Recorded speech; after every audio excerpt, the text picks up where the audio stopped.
So up to this point, I have focused exclusively on ChatGPT as the generative AI large language model that we are using for our intuitive prompt design.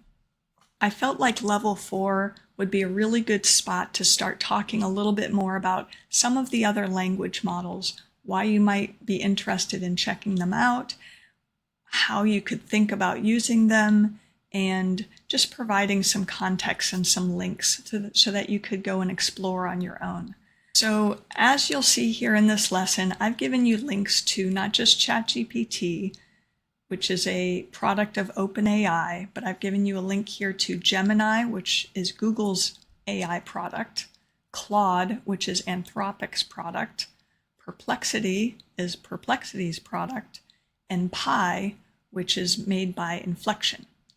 So each of these has a short description about what you might want to consider using one for over the other. What I really want you to do here is to think about all of these AI models as sort of like the different tools in your toolbox.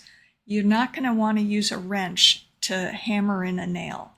So some things ChatGPT is really amazing at.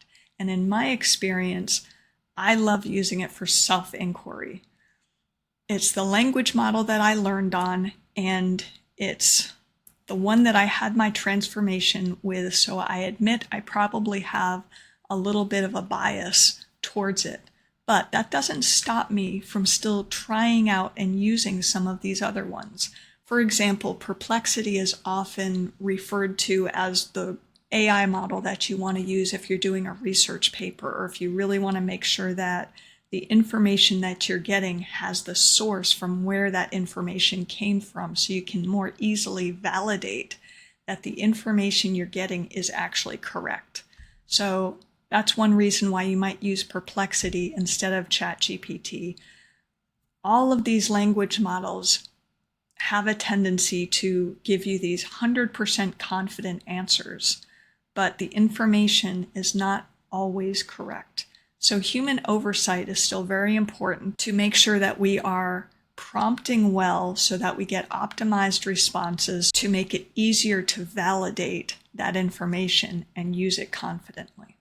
So my invitation to you in this lesson, I've created a little prompt here. Write a short story about a journey to the moon. This is an example that you could use if you want to. Now go into each of these language models and paste that prompt in and have a conversation then about what that response is and see how it feels. See what you like about the other responses. See what you don't like about the other responses. Here's a little comparison guide. How detailed are the responses? Is the language natural and coherent? Does the model seem to understand and follow the prompt correctly? Or are there any noticeable biases or quirks in the response? Based on your comparison, determine which model works best for your needs. There is no one-size-fits-all here.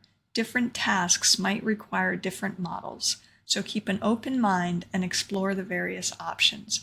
By testing the different language models, you will gain a broader perspective and have a better understanding of how to leverage AI tools effectively in various scenarios.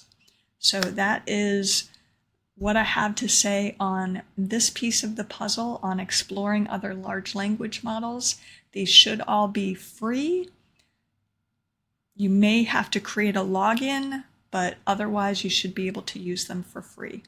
So thanks. Let me know in the comments or in the community what your experience is, what you liked better for which things, which ones you don't like as much for other things. Love to hear from you. I love to learn from you, and let's keep going.